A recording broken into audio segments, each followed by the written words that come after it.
I'm Scott and I'm an American in Bangkok. Got a letter to Thailand from Charlie from the United States, and this is a bit of an emergency. He just sent me this message 7 hours ago, I guess. This is no fake. This is not a fake letter. This is not something I make up. I don't do that. So for those of you who think that this may be some ridiculous thing that I made up, I don't do that. So get that through your head, first of all. Let me read this to you, okay? Because it's pretty serious, and, you know, this is an example of what happens when you break the golden rule, which is don't get involved with a bar girl. Dear Scott, I watch your YouTube videos regularly and I find them to be informative. Like you, I currently live in Bangkok. I've written with the hopes my letter will either be replied by you or be the basis of one of your videos. Living with a bar girl, how do I escape her and move to another apartment without bloodshed? I've been living with a very popular bar girl from Nana for the past year and a half. She was smitten by my love-making prowess as well as my endowment. That's a little more information than I need to know, but okay. Her nickname for me is Hum Yai. At first, it was a novel experience being with a hot-looking bar girl and not paying for sex. But this has steadily become untenable these past 4 months or so. She is uber jealous and throws tantrums when I go out with my male friends for a friendly drink. Because of her, I've lost my primary source of income. My business is entertainment oriented, and it necessitates that I go to various bars to talk to girls as well as patrons. This is impossible now since I'm under 24/7 surveillance and lockdown. Due to her veteran status, she has operatives everywhere who will report my whereabouts if I leave my room. When she leaves for her shift at work at 6 p.m., Skynet is activated. This woman is very violent and destructive, especially when drunk. She drinks for a living, so this is frequent. It has become a nightly ordeal. I need to escape her, but want to do so without bloodshed. Mine. As a result of my lost income source, I'm at subsistence level where this woman now supports me. That's not a good thing, definitely.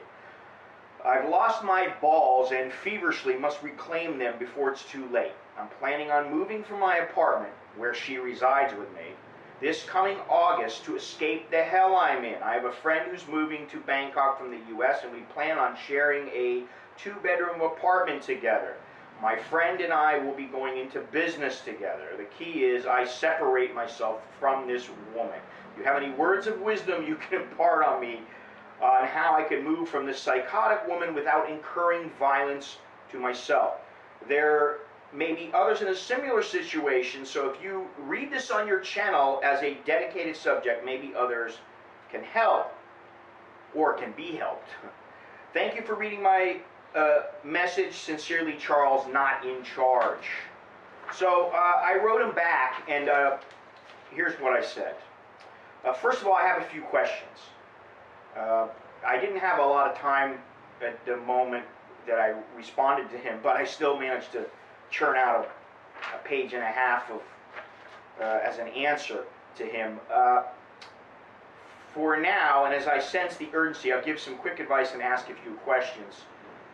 I'm not even going to go anywhere near some of the mistakes you made, because in the end, the bottom line is he made the mistake of getting involved with a bar girl and allowing her to move in with him. That's a problem. I don't care how good the sex is, how hot she is, if it's free or not. Listen, if you come to Thailand for any length of time, you will probably get laid and not have to pay for it, which is how it should be. But if you are going to pay for it, then understand, you know, you pay for it, you get out, and there's a reason why people pay. There's a reason why people pay the bar girls. Now, this is the kind of thing that you pay no matter what. You're always going to pay in one way or the other. You may pay financially, you may pay in the end, or you may pay with your hassles and with having to worry about a girl stabbing you or something like that, but you're going to pay, make no mistake about it. One way or the other. Once you put, I don't care if they're a whore or not, once you put your dick inside of them, excuse me, once you insert your penis with them into a woman, and you have intercourse with them, it changes the scope of your relationship. And with some girls, especially those who are a little emotionally unstable, this may be a problem, especially if you're the guy doing the insertion. All right, let me go on. Is the apartment in your name or hers? If it is in your name, you need to get the apartment to stop her from entering. Do you have money to pay her off? Like 100 or 200,000 baht. And I'm not bullshitting. I know this sounds like a hell of a lot, but if she's hot, she probably makes a nice chunk of change every month, so she's going to expect a decent payoff from you. You know, this goes back to the whole losing face thing. Oh, I've been fucking you for a year and a half, and you know what? The thing is, I don't have any money. You did all this. You need to pay. That may be how she thinks. And in some cases, paying them off is just the easiest way to go. I don't think it's right. I think it's bullshit. And I did speak to my wife about that, and she said, that's bullshit, you know. He shouldn't have to do that. But in the ease of making a transition to being single, it may be the best thing. You always pay. Sometimes it's financial, sometimes not, but in the end, you always pay. I'm assuming you don't have the money if she's supporting you, but I have to ask. This is one of the most common ways of eliminating this kind of problem. Number 3, if possible, you need to pack your shit while she's at work and move somewhere else, anywhere. But do not let her or her operatives know where you're going. This is imperative. Even if you have to shack up in some shithole for the next month, do it. If it's possible, remove any sharp items like knives, bottles, etc. Anything that can be used as a weapon. The less possibilities, the better, because these chicks will act first and think later. It's the truth. Anytime you mix alcohol with anger, and then there's a love interest or a sexual interest or whatever it is, you're her man in her eyes. And for you to diss her, if she's angry and she's drunk, and she's got some emotional issues, you're going to have to make sure you're safe. That's first and foremost. When they drink, if they've got issues, those issues make them so volatile, you definitely should worry. And this is a serious matter, actually. I mean, I'm laughing about it, but I'm not. It might not hurt to go down to Lumpini Police Station before anything happens, just in case. If they have a report on record that you are worried about her getting violent, it might help later on. Believe me, do it. But again, do whatever you have to do to escape those that might follow you. A motorcycle is best. All said, one piece of advice you should definitely take is that if she goes crazy and attacks you with a weapon, do not be afraid to stop her.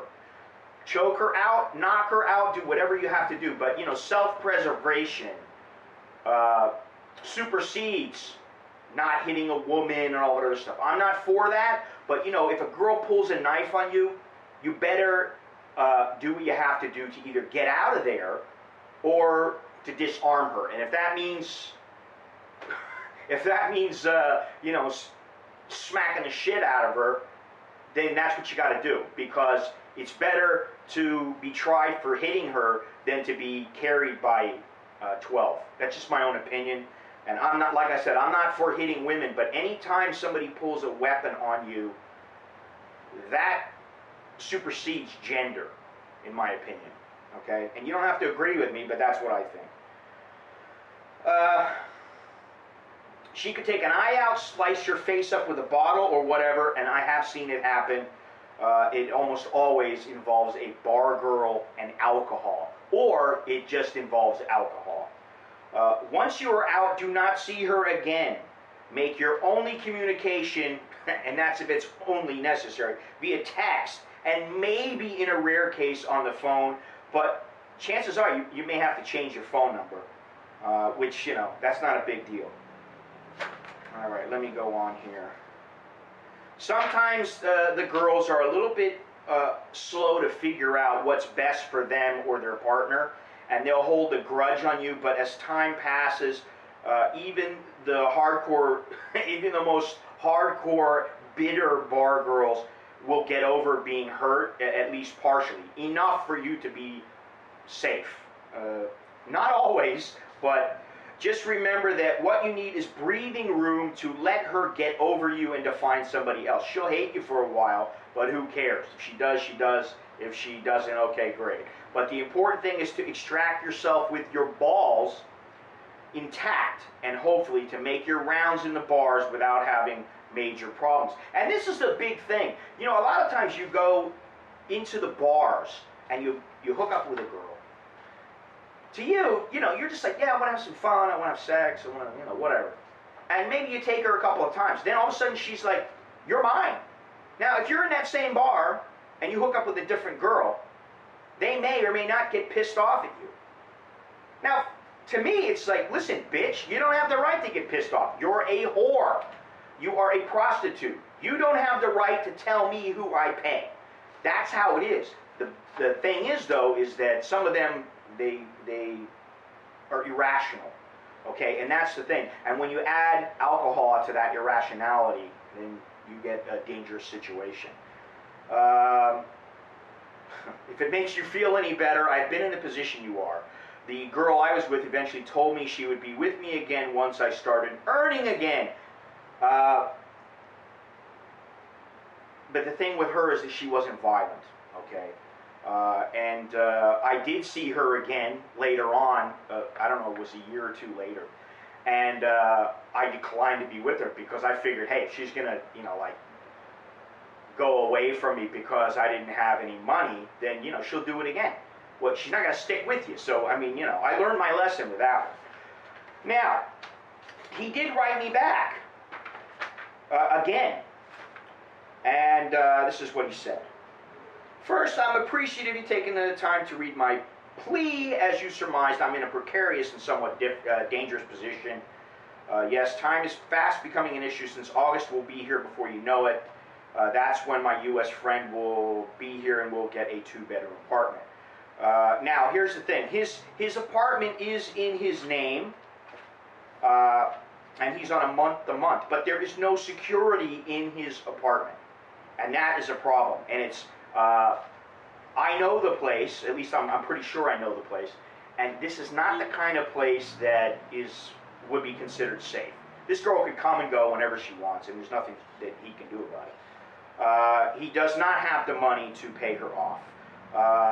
I already paid an amount for recent debts incurred, but that is not germane to your suggestion. I've also heard cases where the guys pay off the girls to have her leave. Extortion, but it sometimes works. Yeah, it does work sometimes. I mean, you know, a lot of times they're like, well, fuck it, I got money. Yeah, woo, I'm going to go party. I'm going to do this. I'm going to do that. Oh, I can pay my mom. Oh, I can build the house. You know, I got money to start the house now, or whatever it is.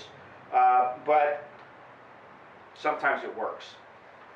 Your suggestion to scramble and pack up all my things to a cheap hotel has merit. The thought has crossed my mind. I'm not at the liberty now because of my dire financial situation. Now, here's the thing. I did write him back after this also, and I said to him, listen, you know, you got to beg, borrow, and steal 1,000 baht. Whatever it is, you got to get out of that situation. Pack up your shit. Find somebody to stay with. Borrow 1,000 bucks from your family, from your friends, whatever. Borrow $250 from 4 different people. Do whatever you have to do, but extract yourself as when you can, and don't let her know where you're going. I mean, you know, that's important. So it takes a little bit of planning, but I believe it can be done. I've already removed all glass items, knives, blah blah blah. I keep my eyes on things. My main source of communication with the outside world is my computer, so I protect it like a hockey goalie. Well, you know, that is important. Your suggestion to do preemptive strike by registering a report with the Thai Police Department is very worthwhile. I have all the information. My only concern is, will they notify the girl? As far as I know, they will not. If you just file a report saying you are worried, she hasn't done anything yet. I don't believe they will contact her. I know several people who have done this, and their girls were never contacted. As far as defending myself, I will not hesitate to put her down. I'm well versed in the fighting arts, and I will only use my skills to restrain. However, if my life is truly threatened, I will knock her out. Well, that's what I'm talking. I'm not talking about, you know, she says, "Oh, I'm going to kill you," and she's just sitting there with her hands in her lap. I'm talking about if she comes at you with a knife, man, you know, don't give her the chance to stab you more than once. Once I escape and move to my new apartment, I will initiate no contact with her. Well, that's a good thing. You said you threw out a girl once before. How did you effectuate this without injury? Well, the thing is that anytime I've seen the slightest hint of instability or violence in a girl, I've just cut it off immediately. Because the more time you spend with them, the closer you get, the more intimate you are, then the greater the chance of problems. If you cut it off right in the beginning, it's kind of like, I don't know this guy, I haven't been with him for more than a day or two, I'm out of here. Please do not understand me. Once I get away from her, I'm not going to ever go back. I'm looking to make a permanent escape from her. Well, that's good. I firmly believe the subject matter we're discussing is relevant to many of your YouTube and blog audience. I'm suffering greatly from psychological and spiritual standpoint, and I bet there are guys who are in the same boat as me. Yes, I know there are. I appreciate your time you're taking the time to discuss this with me. You've provided me with some very useful advice. Thanks again. Yeah, so, you know, the bottom line is, if you get involved with a bar girl, you can understand right from the beginning, you should understand that there is a chance that she'll have a drug problem, an alcohol problem, a gambling problem, an emotional problem from sleeping with men that she doesn't want to, feeling bad about herself, whatever. I mean, I think I don't really know enough about the psychological aspect behind prostitution, but I would think that many of the girls have emotional problems because they feel guilty, they feel bad about what they've done, or they feel bad about themselves as a person. And when you get a woman who is angry and you mix alcohol, that's bad enough. But then if she's got emotional problems, you're in deep shit. And like I said, I know one girl who was well known for cracking open a Heineken bottle and then going after guys with that Heineken bottle. And she did slice a couple guys open. I know at least 2 guys that she got. One guy I saw immediately, right when it happened. It was in front of, Nana Hotel. And the guy was bleeding all over the place, stumbling all over the place, and she's screaming at him, and I think he just didn't pay her or something. So that's all I got for now. Hopefully this will help. This is a serious subject, but this is a perfect example of why you do not get involved with a bar girl. The chances are great. Listen, it's hard enough to get involved in any relationship. Good girl, bad girl, whatever it is.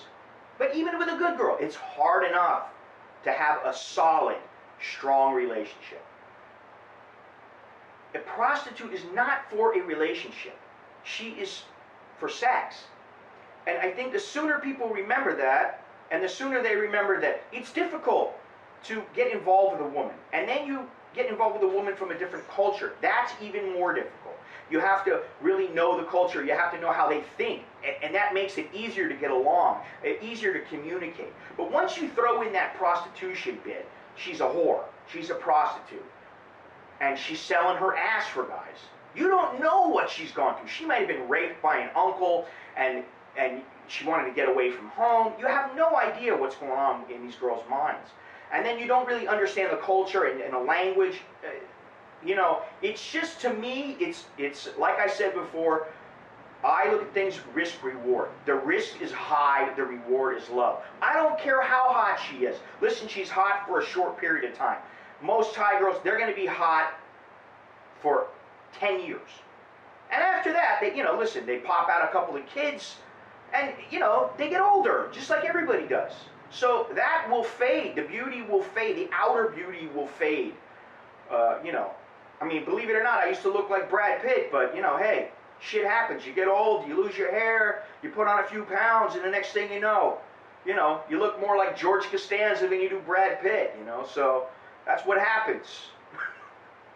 Anyway, that's all I got for right now. I'm Scott. I'm an American in Bangkok. Chok di la Jerk and Mai.